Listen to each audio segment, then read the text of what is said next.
Children's stories, not for children. These stories are about children and not for children. Viewer discretion is advised. I just wanted to inflict pain on someone. Unfortunately, that someone was 1 year old Anthony Delgado. I wanted to inflict pain on somebody. Those words was uttered by the friend, the neighbor, the babysitter.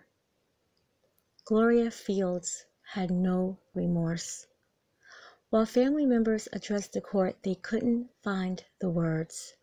They were choking back tears, and she acted as if she was waiting on a nail appointment.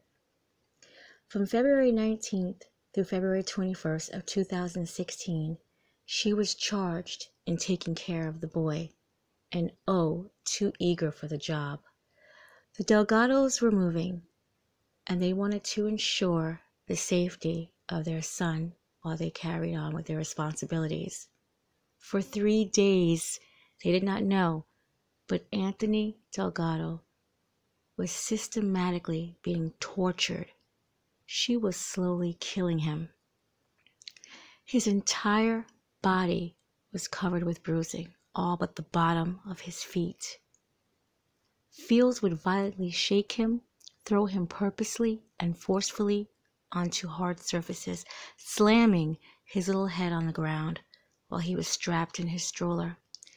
She even begun sexually molesting him. She would stick a 6-inch Crayola pencil into his rectum. The sexual abuse perforated into his internal organs.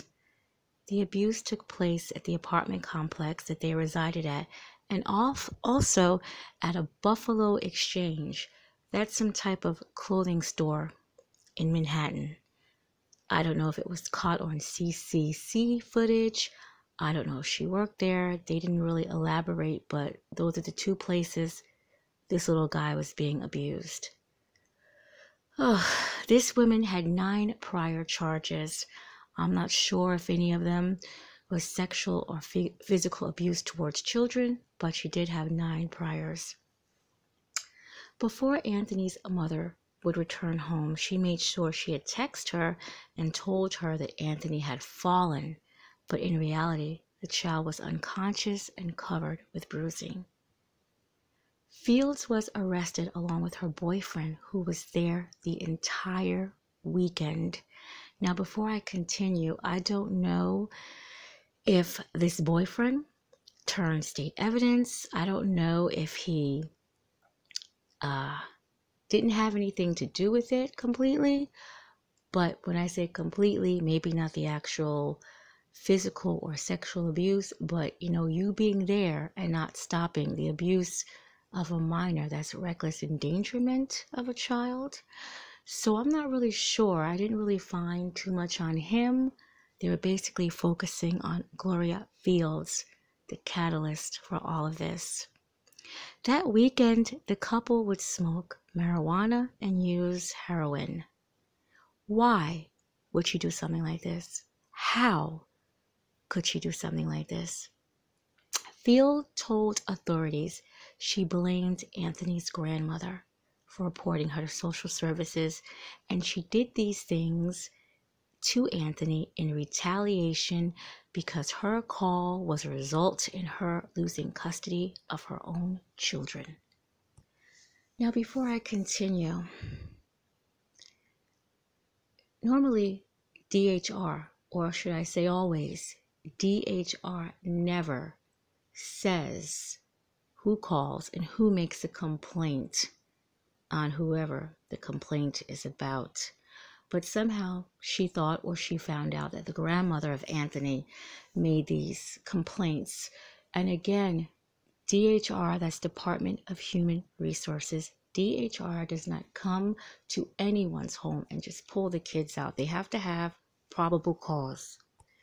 They have to see reasons why the home is not fit for the child, or the home is a danger for the child. So I have a feeling, and I didn't even check this out, but I just have a feeling this woman has a relationship with the Department of Human Services. I mean, she's, using heroin during the weekend with her man, abusing a child. I mean, it doesn't take two and two to put the story together.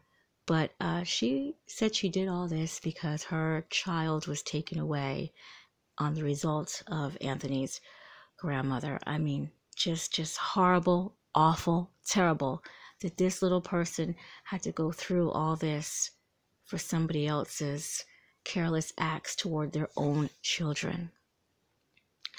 A statement from Marta Delgado, that's Anthony's mother, was read by a family member believed to be her brother. It said, quote, "I will never get to see his smiling face.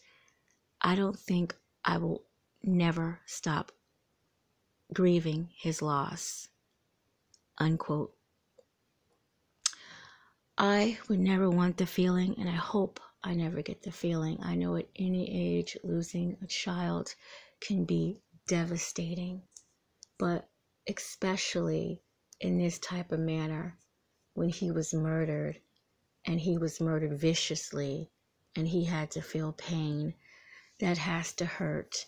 And I know that the saying is so minor, but it's major in the end. When people say time heals, it does. The hurt and pain, it'll always be there, but it does lessen, and you just learn to live with it. And my condolences goes out to Marta Delgado and her family.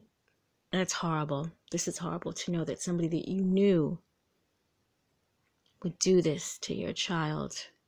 Terrible. The crowd in the courtroom that was filled mainly with little Anthony's loved ones, when the judge announced 23 years to life, they cheered. And I hope Gloria Fields does every damn day of her sentence. So, Anthony Delgado, he was not here that long.